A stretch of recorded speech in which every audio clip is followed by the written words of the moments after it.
Hello, everyone. Welcome back to another episode of the Polish Dragon PI Show. I am Steve Zimcosky, the author of the Polish Dragon PI book series, and I will be your host. I am here to share with you old radio shows from the 1930s, 40s, and 50s pertaining to the private detective genre, with an occasional spy thriller throw in, and occasional The Shadow Knows. Some of my books are now at the local county library, and I will be doing a panel in October on the ways of self-publishing your books. So that will be coming up for me at the library locally, and we're going to share with you today the adventures of Sam Spade in the bail bond caper. So sit back, relax, and take a journey back in time to when radio was the only form of home entertainment. Sam Spade, Detective, brought to you by Wild Root Cream Oil Hair Tonic, the non-alcoholic hair tonic that contains lanolin. Wild Root Cream Oil, again and again, the choice of men who put good grooming first.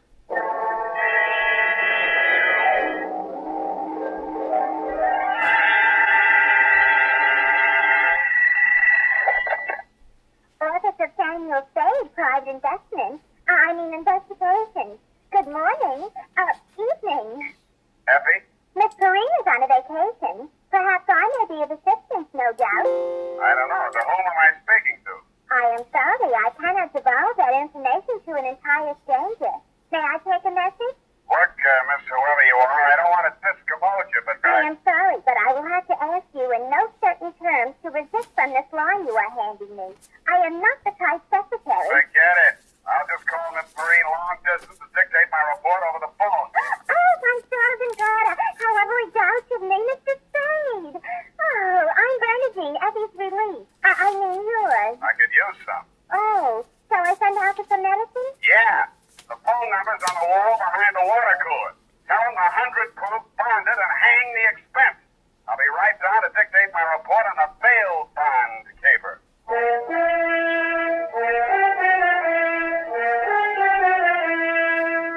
Dashiell Hammett, America's leading detective fiction writer and creator of Sam Spade, the hard-boiled private eye, and William Spear, radio's outstanding producer-director of mystery and crime drama, join their talent to make your hair stand on end with the adventures of Sam Spade. Presented by the makers of Wild Root Cream Oil for the hair. Only 3 days left, gals, and June, the month of weddings, will be over. But don't worry, there are still 187 days left in leap year. Still time to snag the man of your dreams. You know, the one who uses Wild Root Cream Oil on his hair. He and millions of other men use Wild Root Cream Oil daily. Because Wild Root Cream Oil grooms the hair so neatly and naturally, relieves dryness, and removes loose dandruff. Any smart man who wants to look smart always insists on Wild Root Cream Oil Hair Tonic. Again and again, the choice of men who put good grooming first. And now, with Howard Duff starring as Spade, Wild Root brings to the air the greatest private detective of them all, in the adventures of Sam Spade.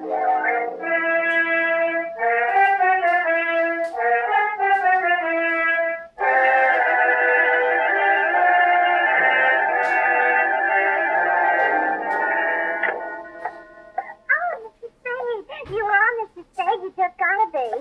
Yes, but why? It was fate. I knew it was gonna be like this. I have my qualms too, Bernadine. Oh, that's good. I sent the other back. The other what? I called that number, but it was euphonious. They said whiskey. Is something the matter? No, nothing at all. I'm perfectly calm. Well, I'm glad. My previous employer was very nervous, which is why I just happened to be tentatively at large when Effie approached me about being a relief to her. Figures. Bernadine, now I'm not being fresh. Honestly, I'm not. But do you take shorthand? Yeah, but I don't speak it. What is that you speak? Don't answer. Ready? Rodney. I mean Roger. Date. I'll have to ask my mother. Down. Date, June 27, 1948, to Miss Effie Perrine, care of Perry's Lodge, Kanab, the Pearl of the West, Utah. What? Oh, wrong letter. I'll get to that later. Date, June 27, 1948, to Leo M. Scarlett, care of Leaf Branch, Root, Knox and Wood, attorneys at law, 333 Pine Street, San Francisco, from Samuel Spade, license number 17596. Subject, the bail bond caper. Dear Leo, I'm sorry things turned out the way they did, Leo, and I'd like you to know how I got into it. It wasn't for the reward. I don't take rewards. I'm not in love with your wife, no matter what she says, and I wasn't sore at you about anything. I was just sitting in my office, minding my own business when the door opened, and Vivian walked in. She looked every bit as beautiful as she did when she lived under me in Ma Tuttle's boarding house in 41. In fact, I didn't recognize her until she slithered out of the mink. Hello, Sam. Surprised to see me? Yeah, but I'm trying not to show it. Now, what's on your mind? Is that all you've got to say to me, Sam? Well, you're here on business, aren't you? All right, I don't blame you. It all happened pretty sudden, Leo and me. I should have written her phone to her, I suppose, but somehow... Forget it, Vivian. Now, what do you need a detective for? You, thinking of divorce already? Oh, please don't, Sam. If it was a mistake, I'm the one who has to live with it. And I made up my mind when I married Leo. This time it's the key. No matter what. Mm-hmm. What's the what?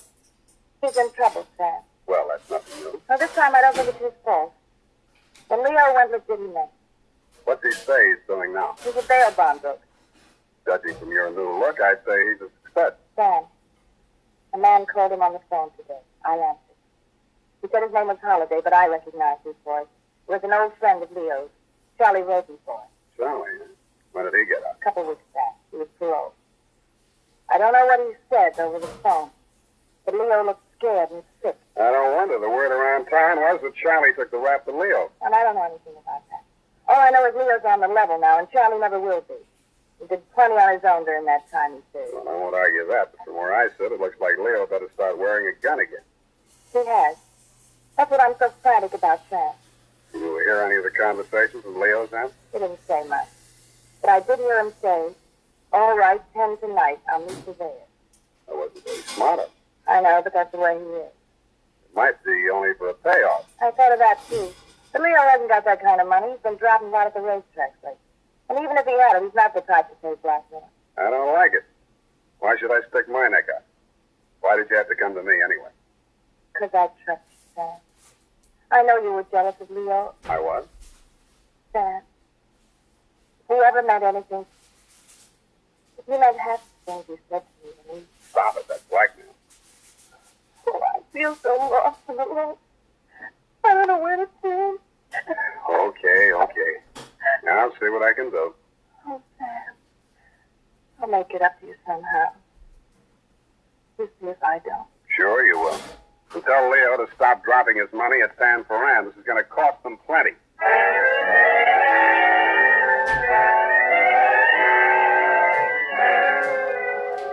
Vivian had said that your rendezvous with Charlie was scheduled for 10 in the p.m. and that you were too upset to go to work that day, so you'd be at home, 1246 Dunbar.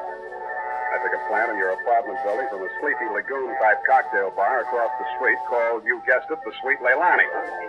Your wife joined me, and after a while, we got around to talking. At least she did.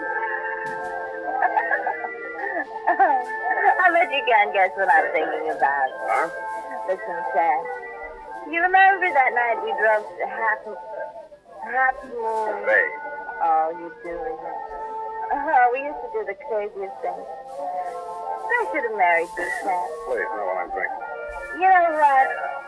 The trouble with cooks, they have to work day and night. Yeah. Hey, you're not listening. No, but everybody else in the place is. Let's talk about you, Sam. Did I ever tell you how I met Leo? No, and please don't. And then he opened a bucket shop. You know what a bucket shop is? Yeah. It's Starbrook. Brokerage. Yeah, that's right. Only it's cooking. That was the first business Leo started when he went legit. Mm-hmm. He had to shut it down on account of those securities. Somebody was always stealing out of the safe. Were they insured? Yeah, but they wouldn't renew his policy. So after the second nightclub burned down and he couldn't get any insurance at all, even on his own life. That's why I'm so frantic, Sam. Hey, give me a nickel. I want to play Sweet Leilani.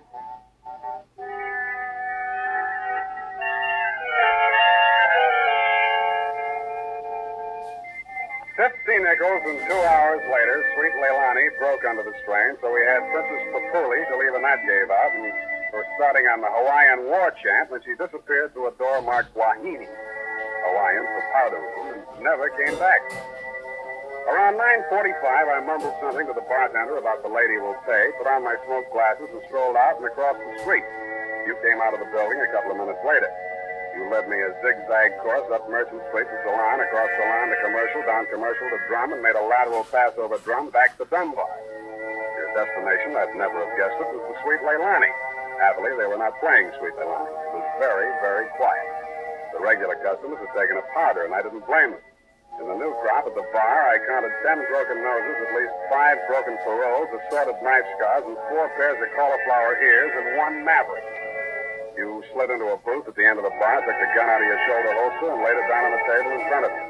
I walked over, turned it around so it was pointing at the jukebox instead of me, and sat down. Some other time, Spade. Some other time I drink with you. I'm waiting for a friend. Why the gun? You selling it to him? Maybe I give it to him. Go on, you drink at the bar. It's kind of crowded. Looks like Charlie Rosenfoy's old mob. Who are they gunning for? You or Charlie? Why don't you ask them? What are you drinking, Leo? I was with that bottle all day. Got a bad taste. Do me a favor, Spade. There's a bar 2 doors down the street. Go drink there. There's my friend coming in the door. Any friend of yours is a friend of mine, Leo. Look, Spade. Hello, Leo. What's the matter? You bring a bodyguard to meet your old friend Charlie? This shaman threw his weight in here. I didn't ask him. I don't need him. Huh.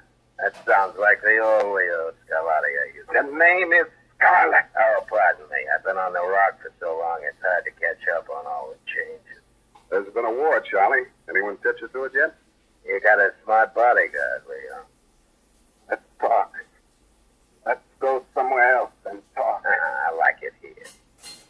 Okay, we start. How come you tipped them off we were coming here? You promised you wouldn't. Like the shamans, they got to drink somewhere. All right, say what's in your mind and I'll go. Yeah, and if you don't mind, I think I'll do my drinking at the bar.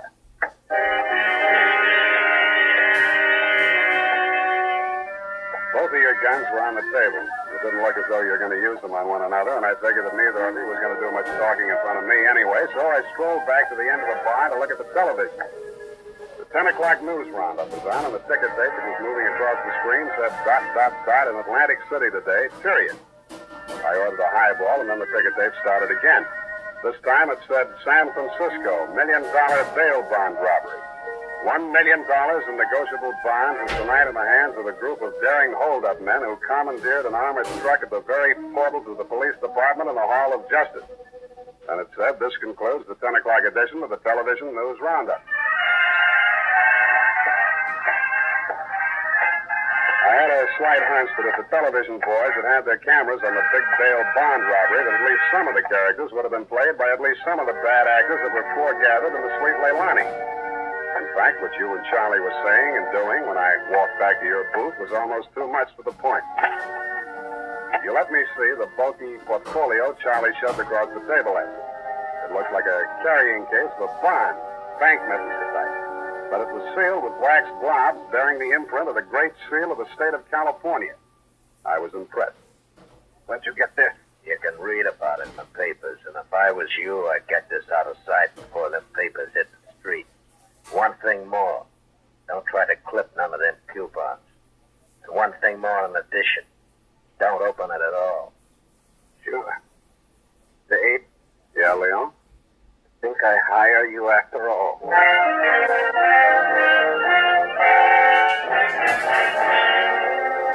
I took the job and you handed me the portfolio.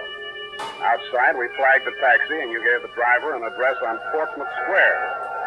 Your office, I hate to remind you, was behind one of a bunch of neon-lighted storefronts across from the Hall of Justice. The sign on the door said, press the button and let freedom ring any hour, day or night.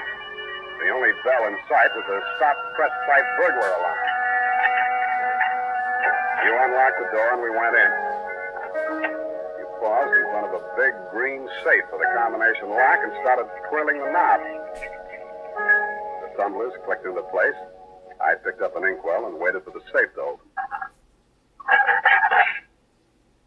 All right, Spade, give me it. I did, with both hands. With my left, I handed you the portfolio, and with my right, I pitched the inkwell at a well-wired slab of plate glass window.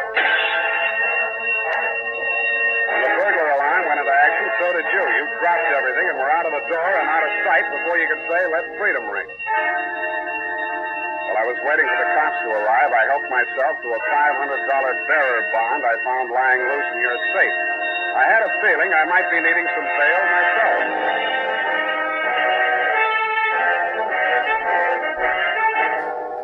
The makers of Wild Root Cream Oil are presenting the weekly Sunday adventure of Dashiell Hammett's famous private detective, Sam Spade.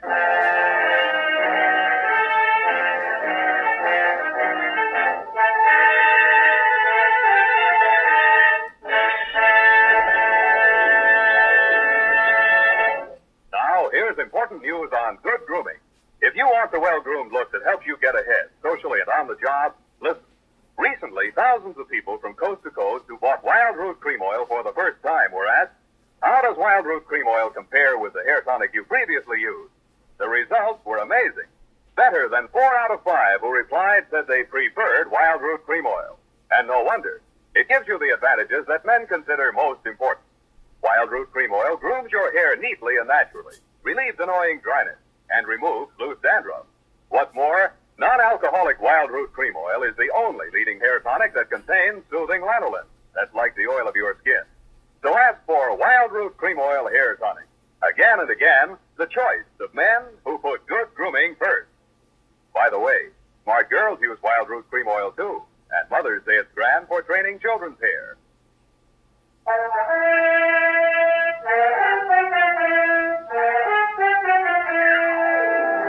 And now, back to the bail bond keeper. Tonight's adventure with Sam Spade.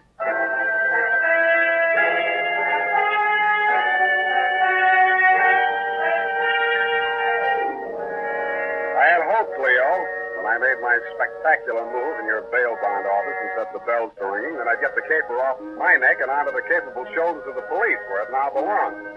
Then I told myself I could go home and get some sleep. I had never been that fond of Vivian anyway.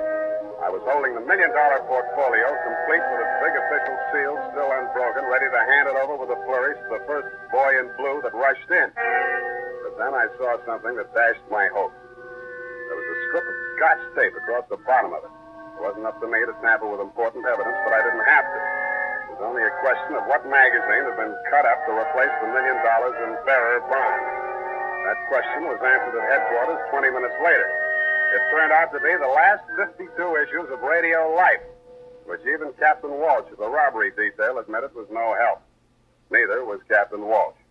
Now, Spade, in your statement here, you state, so-and-so, Sweet Leilani, and that Rosenfoy did hand portfolio exhibit in question the Leo M. Scarlett, alias Scarlatti, at approximately 10:20 p.m. this day. That's it, Captain. Now,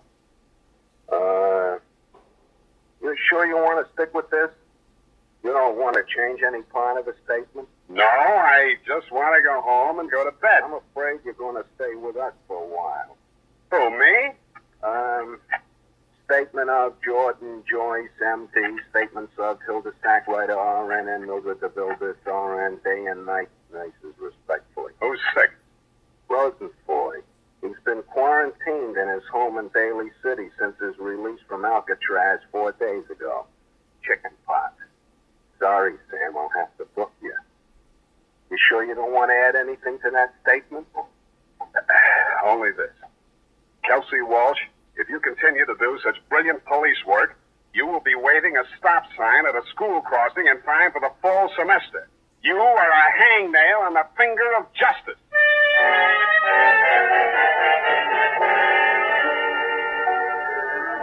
I thought I had been courteous and cooperative, but even so, it was the middle of the afternoon by the time they set my bail. $1,500. That made it light. But I hadn't had time to hang the curtains in my cell when I got even worse news. My bail had been posted by who? Vivian, a banana peel in the steps of progress. She met me outside. Well, aren't you going to thank me? What for? Getting me in jail or getting me out? Getting you out, of course. It was all the money I had in all the world. Leo's money was impounded, you know. But, Sam, when I thought of what you and I once meant to each other, and maybe we still... Yeah. Well, you'll get your money back. I'm not really guilty. Oh, I know that. What else do you know? I guess it's safe to talk. Leo phoned me today. Where is He wouldn't say. Some pay station. He kept putting in nickels. Sam, you've got to talk to him. You've got to convince him it's best to give himself up. Now you're beginning to make sense, sweetheart. But how can I get to talk to him? I've arranged it. He can meet us at the Club Leilani. You know, where we had our reunion yesterday. That place on Dunbar? Yeah. Oh, that's great. A crowded saloon less than a block from the police department. Besides, the place has lousy memories for me. By the way, did you ever get out of the ladies' room? If you don't mind, I'd rather talk about something else. Okay, let's talk about how do we bring this big secret meeting off in a crowded cafe. Is Leo coming in a false beard? You really think I'm stupid, don't you? I didn't say so. Well, it so happens that the place is closed on Tuesday. See that sign in the window? Closed Tuesday? Mm-hmm. Now, how do we break in? I was counting on you. You're a detective. Can't you use a glass key or something? Did you say that bail bonds you bought for me was all the money you had in the world? That's the truth. Then get ready to forfeit it. It's a risk I've got to take. You've got to take. Sam, please, if we ever met anything... Yeah, I know. Half Moon Bay. But sometimes I wish we hadn't been childhood sweethearts. Wait here. I'll case the alley. The alley wasn't much better. There were two windows, washroom type, all glass brick, except for two small ventilators big enough to put your hand through. The only hope was the kitchen skylight. I didn't have any trouble getting up to it, but once I was there, things didn't look so good. The view from the roof was a garage door with two green lights flanking it. Then it struck me where I was and why I was there. The Club Leilani backed directly on the Hall of Justice where the big bail bond robbery had taken place at 5 p.m. the night before. Without further ado, I put my foot through a pane of the skylight, reached in, unlatched it, and dropped. Hurry up, coming in, Sam. Up at the front of the building, I could hear Vivian clamoring for admittance. I decided to let her clamor for another minute or two. It isn't the thing I often do, but I walked resolutely into the ladies' powder room. It was very well equipped. It had furniture, a telephone, and more clues than I needed. The magazines were there, the razor blades were there, the Scotch tape was there. There was even a scraping of red sealing wax on the steel frame of the window slot. But best of all was what I found in the paper towel dispenser. I lifted it out and moved it next door to the men's washroom. Then I let her in. What catches so long? You spoil everything. I was afraid you'd... Here comes your husband. Come on, let me in. What happened, Leo? You're Any early. objections? I just got itchy, that's all.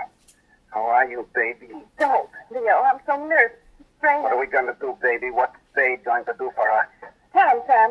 I'll leave you two alone to talk it out. I'll freshen up a little. Haven't had my face on all day. Kid. Well, Spade, let's have it. Yeah, she's right, Leo. I can do a lot for you. But you've got to do something for me. Spade, this is level. I never saw those bonds. I know that. Then what are you after? The truth. It's the only thing that can save you, and if you take this rap, I take it too. I'm in clear up to my neck. Okay. Charlie Rosen's boy came around to Vivian and made her this proposition. He was going to pull this bail bond job and plant the goods on me to get even for the rap he thought he'd taken for me. Vivian pretended to play along with him, only she got hold of the package long enough to take the bonds out and put the old magazines in instead. Yeah. The idea was the mob would think Charlie had double-crossed them, taken the goods for himself, and delivered a phony packet to their banker, which was supposed to be me. Only you had to get smart and set off the burglar alarm. Now I'm getting the squeeze on all sides. The mob, the law, Charlie are all gunning for me at once. Don't worry about the mob and the law, and don't worry too much about Charlie. What are you driving at? That'll be him now. Who tipped him I was here? Get back in the corner. It's dark in here. They'll never see you. I'll take care of All right. it. Hello, Charlie. Oh, come on in. Spade, get his gun. You're my friend. Sure, I'm your friend. Come here. Yeah, sure, Spade. Pleasant dreams, fellas. Now I act. Hey, Charlie! No, Leo!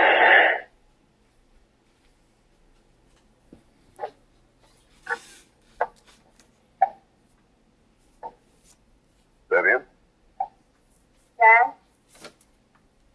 That you? Yeah. The last of your boyfriend. You mean Leo? Charlie? Yeah. They just knocked each other up. And Sam? I can't see. Sorry. there in front of the jukebox. You sure? Hope to die.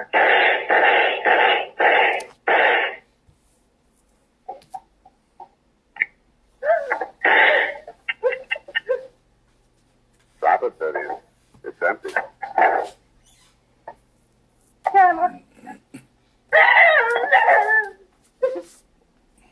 Vivian, how could you? After Half Moon Day.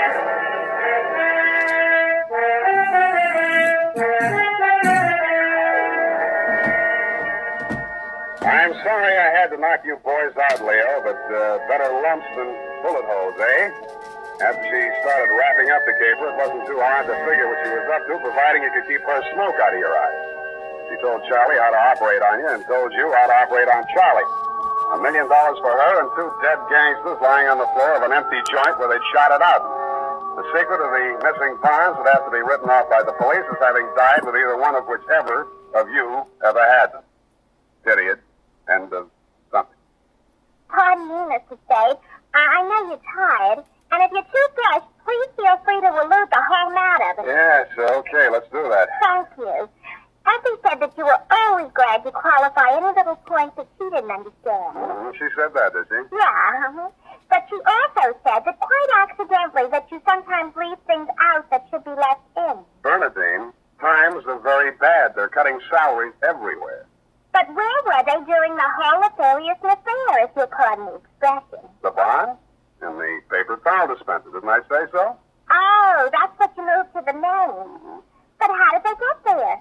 In the Walreenies, if you'll pardon the expression. Simple. When the thieves whizzed through the alley after the heist, Vivian had her well-manicured little lunchlet thrust through the window slot to receive them. Oh, that's how the red sailing wax got there. Bernadine, you're spectacular. Now go and type this up. You're making me nervous.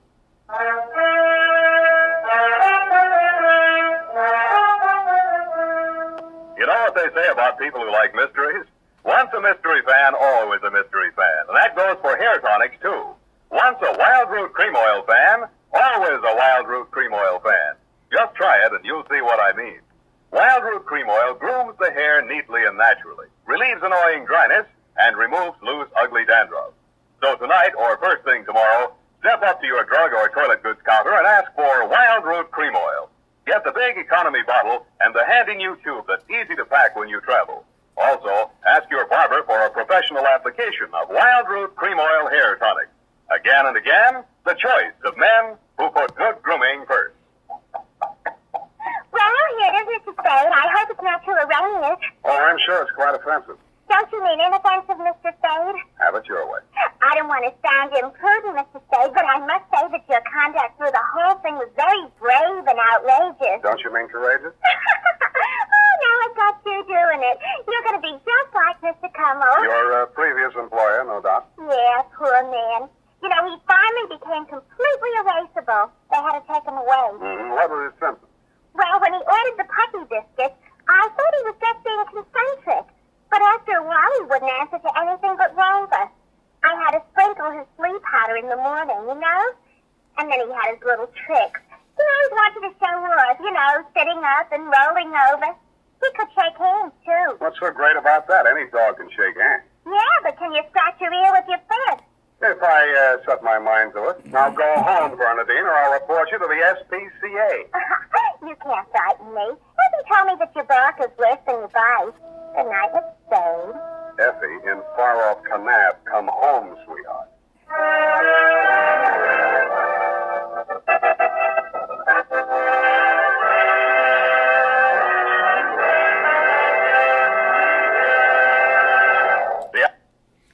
And that ends another episode of the Polish Dragon PI Show. You have been listening to the Adventures of Sam Spade, the bail bond caper. If you are interested in any of the Polish Dragon PI books, they are available at www.polishdragon.com, and they are also available on Amazon Kindle for just 99 cents. That's right, all of the Polish Dragon books are available on Kindle for just 99 cents. Until next time, everybody, stay cool. Bye-bye.